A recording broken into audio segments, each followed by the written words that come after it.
Welcome back. Jakarta experienced on Tuesday night its worst rainfall in over a decade, with heavy rain pouring over the city non-stop until Wednesday morning, causing severe flooding in the capital and its satellite cities on the first day of 2020. The Meteorology, Climatology and Geophysics Agency, or BMKG, recorded rainfall intensity on New Year's Eve at 377 millimeters per day, according to an observation conducted at Halim Perdana Kusuma Air Force Base in East Jakarta.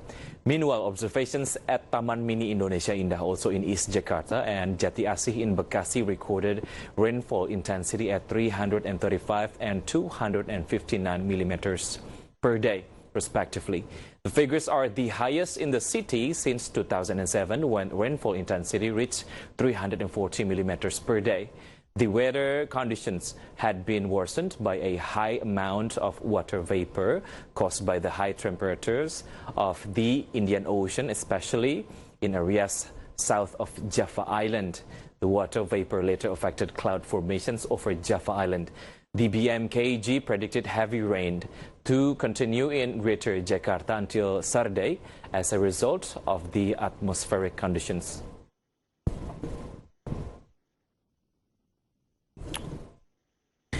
Indonesia's disaster agency warned on Thursday, January 2nd, of more death after torrential rains pounded the Jakarta region, triggering floods and landslides that killed at least 29 and left vast swaths of the megapolis underwater.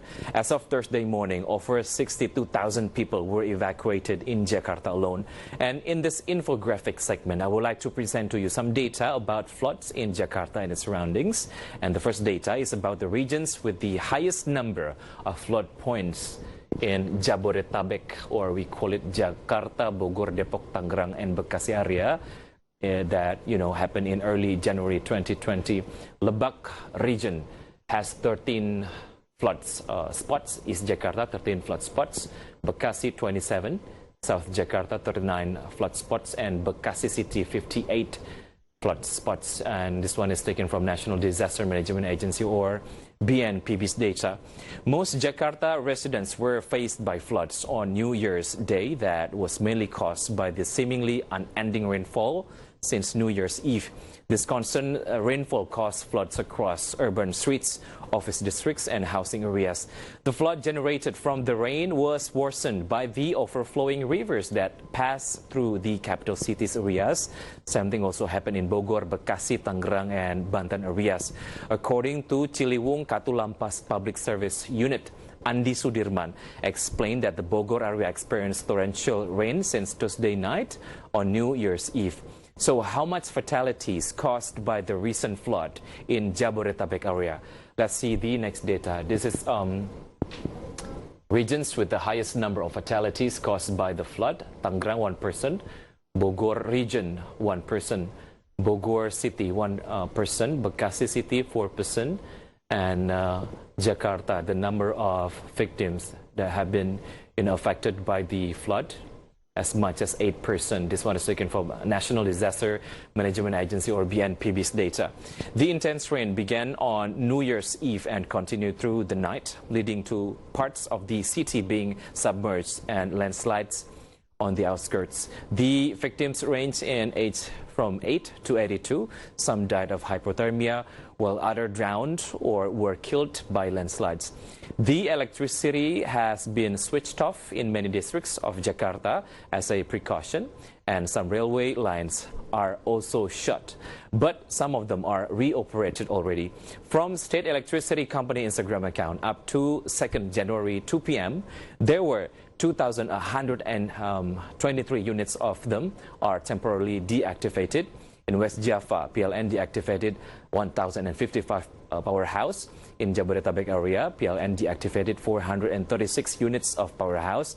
And during 2019, Indonesia was hit by kinds of natural disasters. What are those? Let's see the next data. This is natural disaster that happened in 2019. Mountain eruptions, as much as 4 events: flood and landslide 5 times, high tide 6 times, earthquake 12 times, forest fire 70 times, landslide 465 times, flood 468 times, and twister 662 times. A total of 3,155 natural disasters, generally hydrometeorological in nature, hit Indonesia during the January to November 7th, 2019 period. The disasters claim 459 lives, resulted 107 people going missing, caused injuries to 3,280 others, and affected 5.9 million people. The natural disaster also damaged 1,881 public facilities, comprising 1,053 school buildings, 627 places of worship, and 201 health facilities. Flood that hit Jakarta, this time being considered worse compared to the flood that happened in 2007. Kemang area in South Jakarta is one of the worst spots got hit by the current flood in Jakarta.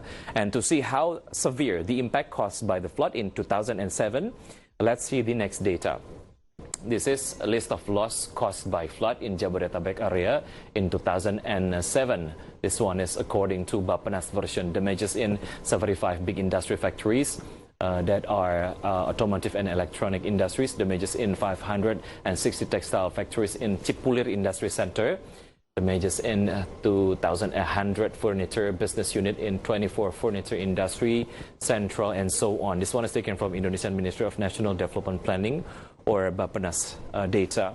The 2007 Jakarta flood was a major flood in Jakarta, affected several other areas around the city, such as West Java and Banten.